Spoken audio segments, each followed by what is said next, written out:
सुबह करीब 7 बजे जापानी सेना को रडार पर दक्षिण दिशा में हलचल दिखाई दी। शुरुआत में सैनिक इसे समझ नहीं पाए, लेकिन जल्द ही उन्हें एहसास हुआ कि एक अमेरिकी लड़ाकू विमान हिरोशिमा की ओर बढ़ रहा है।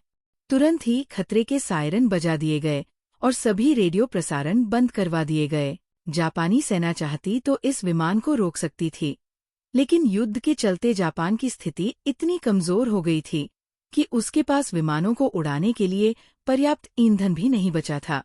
अमेरिकी विमान हिरोशिमा के आसमान में आया, कुछ देर चक्कर लगाया और फिर लौट गया। जापानी अधिकारियों को लगा कि ये केवल एक सामान्य टोही विमान था, जो शहर की स्थिति का जायजा लेने आया था। इस विमान के जाने के बाद जापानियों को लगा कि अब खतरा टल चुका है, इसलिए खतरे के सायरन बंद कर दिए जाते हैं। इस समय जापान अपने सबसे बुरे दौर से गुजर रहा था। इस वक्त द्वितीय विश्व युद्ध चल रहा था और जापान, इटली और जर्मनी के साथ मिलकर मित्र राष्ट्रों के खिलाफ लड़ रहा था। जापान के दोनों साथी हार चुके थे, लेकिन जापान अब भी हार मानने को तैयार नहीं था। हालांकि इस वक्त तक आते आते जापान की हालत भी काफी खराब हो चुकी थी। जापान में खाने पीने की कमी हो चुकी थी, लोग भूख से मर रहे थे, दुकानों में राशन खत्म हो चुका था और पेट्रोल के भाव आसमान छू रहे थे। एक आम जापानी नागरिक की आर्थिक स्थिति इतनी खराब हो गई थी कि जापान की सड़कों पर अब कोई भी पर्सनल कार नहीं दिखती थी। सड़कों पर चारों तरफ बस पैदल चलते लोग और मिलिट्री व्हीकल ही दिखाई देते थे। 6 अगस्त 1945 की उस सुबह, जब अमेरिका का वह लड़ाकू विमान हिरोशिमा के आसमान से वापस चला गया, तो जापानी सेना को लगा कि वह विमान युद्ध की स्थिति का जायजा लेने आया होगा। जापानी अधिकारियों का यह अनुमान सही भी था, लेकिन उन्हें नहीं पता था कि विमान युद्ध की स्थिति का नहीं, बल्कि मौसम का जायजा लेने आया था। विमान वापस लौट जाता है तो जापानी अधिकारी चैन की सांस लेते हैं, लेकिन थोड़ी ही देर बाद, सुबह के तकरीबन 8 बजे, दक्षिण से एक और विमान आता है। जापानी सेना इस विमान को भी रोक सकती थी, लेकिन उन्हें लगा कि ये विमान भी पहले की तरह बस स्थिति का जायजा लेने आया होगा। पर उन्हें क्या पता था कि ये विमान उनकी मौत का फरमान लेकर आया था। जापान की ओर बढ़ रहा यह विमान एनोला गे नाम का एक बम वर्षक विमान था। इस विमान को मेजर थॉमस फेरेबी उड़ा रहे थे। सुबह के ठीक 8 बजे इस विमान से लिटिल बॉय नाम का एक 4 टन वजनी परमाणु बम नीचे की ओर गिरना शुरू होता है। इस बम का लक्ष्य हिरोशिमा का ओई ब्रिज था, लेकिन हवा इतनी तेज चल रही थी कि ये बम अपने लक्ष्य से 250 मीटर दूर शिमा सर्जिकल हॉस्पिटल पर जाकर गिरता है। इस बम को धरती पर पहुंचने में 43 सेकंड का समय लगता है। इस बम की शक्ति 15,000 टन TNT के बराबर थी और जब ये फटा तो तापमान 4,000 डिग्री सेल्सियस तक पहुंच गया। आसमान में उड़ रहे एक दूसरे अमेरिकी लड़ाकू विमान के पायलट चार्ल्स स्वीनी बताते हैं कि उस बम के फटते ही इतनी तेज रोशनी हुई कि मानो सूरज धरती पर आ गया हो। ये विस्फोट इतना भयानक था कि कुछ ही पलों में कंक्रीट से बनी इमारतों को छोड़कर धरती पर मौजूद हर चीज धुआं बन गई। जिस जगह विस्फोट हुआ, उसके 15 किलोमीटर के दायरे में आने वाली हर इमारत के शीशे चकनाचूर हो गए। सिर्फ कुछ ही पलों में हिरोशिमा शहर की अधिकतर इमारतें धराशायी हो गईं। उस वक्त देखने में ऐसा लग रहा था मानो हिरोशिमा में आग का तूफान आ गया हो। सिर्फ कुछ सेकंड पहले जिस हिरोशिमा की आबादी 3.5 लाख थी, वो सिर्फ 1,60,000 रह गई। 80,000 लोग एक ही पल में राख बनकर रह गए। अमेरिकी लड़ाकू विमान एनोला गे के पायलट पॉल टिब्स बताते हैं कि ये धमाका इतना खतरनाक था कि विस्फोट होते ही विमान के आगे के केबिन में एक तेज रोशनी फैल गई। ये धमाका इतना तेज था कि इतनी ऊंचाई पर उड़ रहे विमान में बैठे पायलट के दांतों में भी कपकपी होने लगी। विमान के पिछले हिस्से में बैठे बॉब कैरन ने अपने कोडक कैमरे से उस भयावह मंजर की कई तस्वीरें लीं, जिनमें देखा जा सकता है कि विस्फोट के कारण आसमान में बैंगनी बादल बन गए थे। इन बादलों के बीच से मशरूम की तरह दिखने वाला एक बहुत बड़ा सफेद धुएं का गुब्बार ऊपर की ओर उठ रहा था। इस धुएं के गुब्बार को द डेथ मशरूम के नाम से जाना जाता है। इस मशरूम के नीचे वो 80,000 लोग थे जो कुछ समय पहले तक जिंदा थे। 14 साल के फूजियो 6 अगस्त की उस सुबह धमाके वाली जगह से कुछ ही दूरी पर मौजूद थे। विस्फोट वाली जगह के इतना नजदीक होने के बावजूद भी फूजियो उन चंद खुशकिस्मत लोगों में से एक थे जो जिंदा बच गए। वह बताते हैं कि उस सुबह मैं अपनी माँ के साथ नाश्ता कर ही रहा था कि तभी हमें आसमान में जोर की गड़गड़ाहट सुनाई दी। हम लोग दौड़कर बाहर आते हैं। पहले तो हमें लगा कि ये किसी प्लेन की गड़गड़ाहट होगी, लेकिन जब हमने आसमान की तरफ देखा तो वहां पर कोई प्लेन नहीं था। हमने देखा कि उत्तर पूर्व की तरफ से एक छोटी सी गेंद जमीन की ओर आ रही है। ये गेंद जैसे जैसे नजदीक आ रही थी वैसे वैसे और ज्यादा स्पष्ट हो रही थी। कुछ ही देर में हमें पता चल गया कि ये एक बम था, लेकिन ये सब इतना जल्दी हुआ कि हमें भागने का मौका ही नहीं मिला। फूजियो आगे बताते हैं कि जैसे ही वह बम जमीन पर गिरा, एक तेज रोशनी के साथ इतना भयानक धमाका हुआ कि पहले तो मैं अंधा हो गया। अचानक से मेरे पैरों के नीचे की जमीन इतनी जोर से हिली कि मानो धरती फट गई हो। मैं कुछ समझ पाता इससे पहले ही एक गर्म हवा के झोंके ने मुझे दूर ले जाकर पटक दिया। इसके बाद मुझे कुछ याद नहीं रहा और मेरी आंखें बंद हो गई। लेकिन जब मेरी आंखें दोबारा खुलीं, तब मैंने महसूस किया कि मैं जमीन पर पड़ा था। मैंने जैसे ही थोड़ी सी हिम्मत जुटाकर उठने की कोशिश की, तब मुझे महसूस हुआ कि मेरी एक तरफ का हाथ तो मांस का एक टुकड़ा बनकर रह गया था। मैंने जैसे तैसे अपने टूटे हुए हाथ को संभाला। मेरे आसपास मौजूद हर चीज राख हो चुकी थी और मुझे तुरंत अपनी माँ का ख्याल आया। लेकिन मेरी माँ की किस्मत शायद मुझसे ज्यादा अच्छी थी। उन्हें मेरी तरह अपने जले हुए हाथ को नहीं उठाना पड़ा।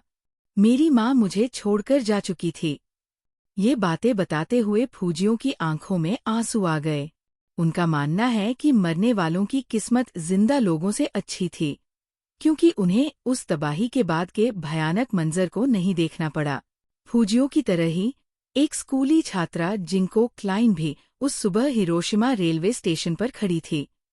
क्लाइन बताती है कि मैं और मेरे कुछ दोस्त जब स्टेशन पर खड़े थे, तब अचानक एक जोरदार विस्फोट हुआ। मैं तुरंत बेहोश हो जाती हूँ, लेकिन जब मेरी आंखें खुलती है तो मैं देखती हूँ कि मेरे आसपास कई सारे लोग मलबे के नीचे दबे हुए थे।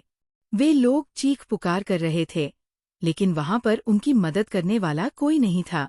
मैं कुछ लोगों को बचाने की कोशिश भी करती हूँ, लेकिन आग इतनी तेज थी कि मैं नाकाम रहती हूँ। इसके बाद मुझे अपने माता पिता की याद आती है। मैं तुरंत अपने घर की तरफ दौड़ती हूँ।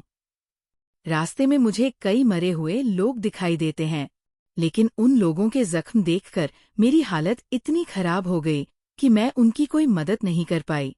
किसी का हाथ उसके शरीर से अलग होकर लटक रहा था, तो किसी के मुंह की चमड़ी पूरी तरह गल चुकी थी।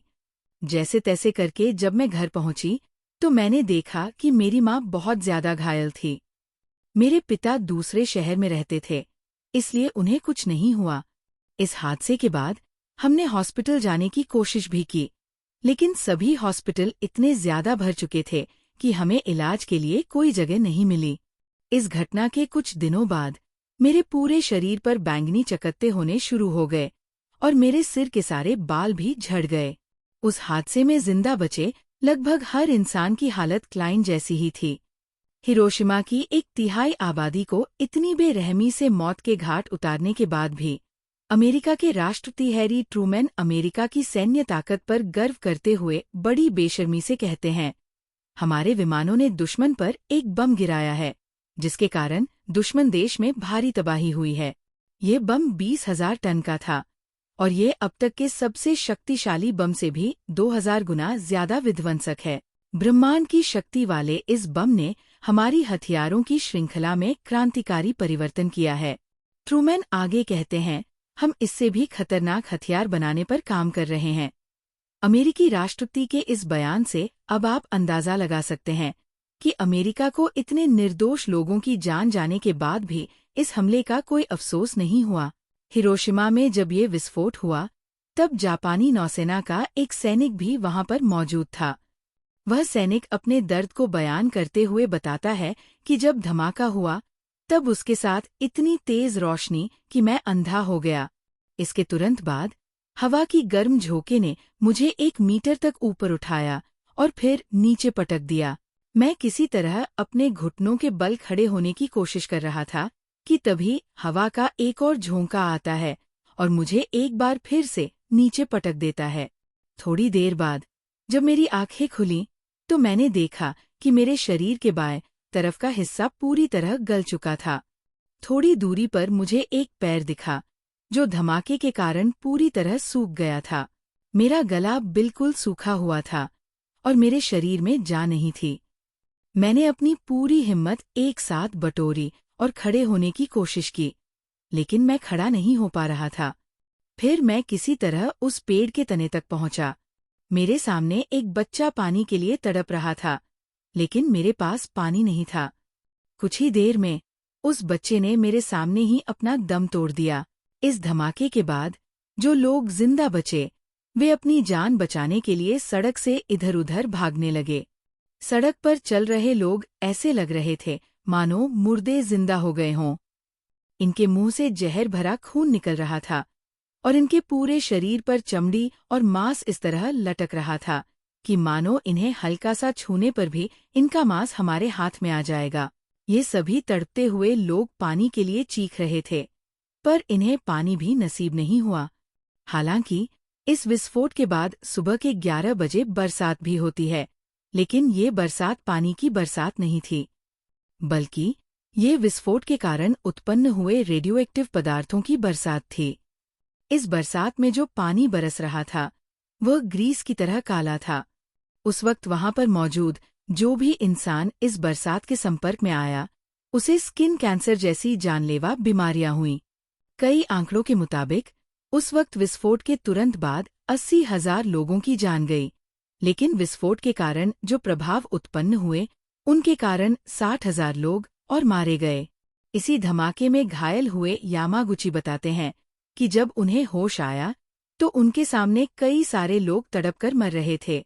उन्हें लगा कि वे भी मारे जाएंगे, लेकिन तभी 2 लड़के जो इस धमाके से सुरक्षित बच गए थे उनके पास आते हैं और उन्हें पास ही के एक क्लिनिक लेकर जाते हैं। यामागुची बताते हैं कि जैसे ही वे क्लिनिक पहुंचे तो उन्होंने देखा कि क्लिनिक के फर्श पर चारों तरफ जली हुई लाशें ही लाशें पड़ी थी।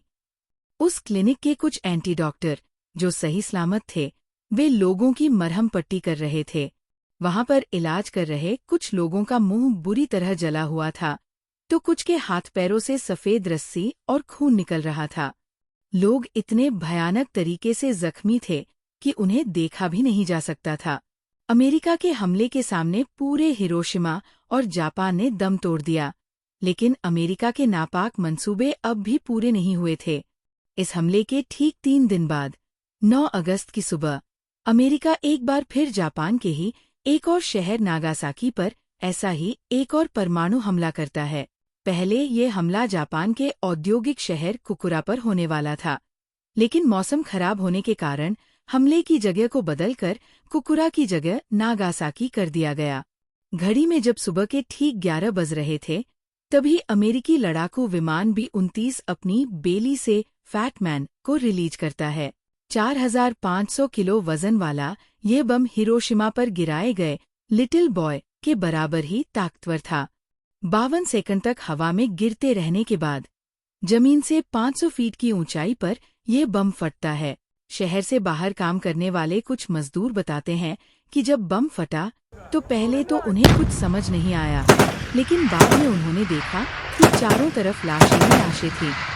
उनमें से कुछ बताते हैं, हमने पहले कभी परमाणु बम के बारे में नहीं सुना था, इसलिए हमें कुछ समझ नहीं आ रहा था। जो लोग जिंदा बच गए उनके शरीर की चमड़ी गल रही थी।